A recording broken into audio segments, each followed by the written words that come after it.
You are listening to The Vocal Technologist. Spoken tech for your ears. Welcome to The Vocal Technologist, focusing on Product Thursdays. It feels like there's just so much swirling around in this AI era, right? How do we as product people actually figure out what matters to build something, well, good and sustainable? Exactly. And today, we're trying to look a bit deeper, uncover some of those maybe less obvious things that really shape successful products and teams right now. It's all about how we interact with the tech. Okay, so let's kick things off with something that honestly made me rethink a lot about AI productivity. It's this idea that our own brains, they could be the biggest hurdle. Yeah, I read this story. It was about someone trying to save maybe like $20 on an AI coding tool. Okay. And it just exploded into days. Yeah. Days of painful debugging. It sounds kind of backward, doesn't it? Thinking you're saving, but actually. Oh, absolutely. It's a classic cognitive bias, really. We're wired to see that immediate tangible saving the $20, and we completely miss the much bigger hidden cost. The lost time, the frustration. Yeah, exactly. Wasted time, delayed projects. So the real takeaway isn't about the tech being hard. It's that our own thinking, our own sort of mental shortcuts can sabotage us. You need clear thinking, investing smartly in the right tools at the right time, and just being aware of those biases. That idea of real value versus just, perceived savings.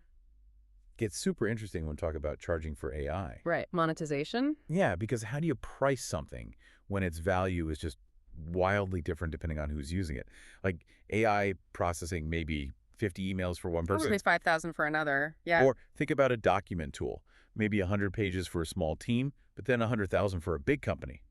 It's the same feature, but the usage, worlds apart. And that's a massive headache for companies stuck with old school billing systems. They just weren't built for this kind of dynamic usage-based world AI brings. Or they get stuck iterating forever. Pretty much. Look at the winners emerging, like OpenAI. Why are they doing well here? Part of it is their flexible pricing. They can adjust to what the market's doing in like hours, not waiting quarters. Wow. Hours versus quarters. It's product speed meeting, a smart monetization. You need both. Okay, so let's look at a company that seems to be nailing this kind of innovation. Rose.com, they apparently boosted activation by 30%. Which is huge. Yeah, and they did it by being clever with AI and their freemium model.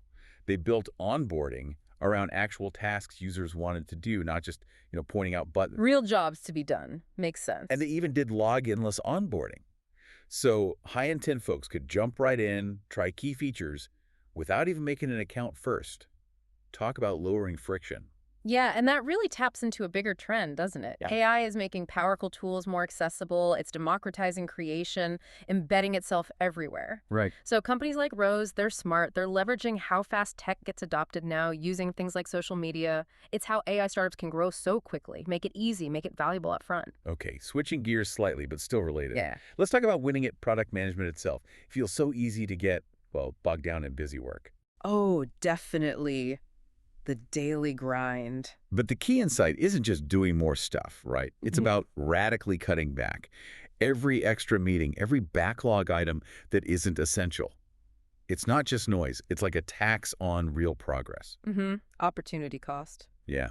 So true leaders, they're not just good at saying no. They're obsessed with finding the one yes that truly moves the needle.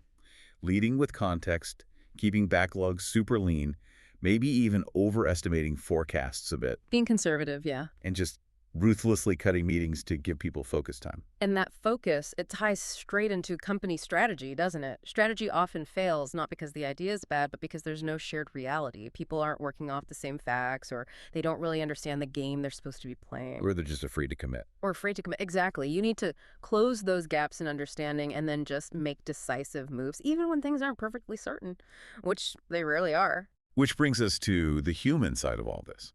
High performance is great, but there's cost. We hear about unlimited vacation, right? The paradox. Yeah. The paradox is often the highest performers are the ones who don't take the time off.